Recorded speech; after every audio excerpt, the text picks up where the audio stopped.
ఒక పక్క రాష్ట్రాన్ని సర్వనాశనం చేసింది కాకుండా, నియోజకవర్గాన్ని సర్వనాశనం చేసింది కాకుండా, మేము చేసింది ఇంత కాదు అంత కాదు చేయకోకుండా పనులు చేసినట్టుగా దొంగ బిల్లులు కొట్టుకుని పందికొక్కుల్లాగా మింగేసి ఎదురు ఆరోపణలు చేస్తున్నారు.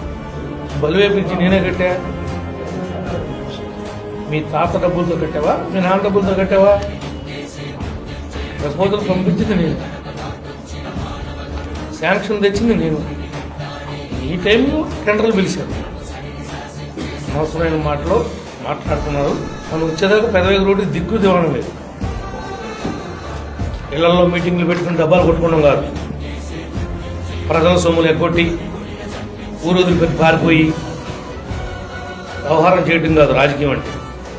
ఎవరైతే అధికారాన్ని అడ్డం పెట్టుకుని దోచేశారో ఆ డబ్బులన్నీ కూడా తిరిగి కక్కిస్తామని చెప్పి కూడా ఈ సందర్భంగా తెలియజేస్తాం.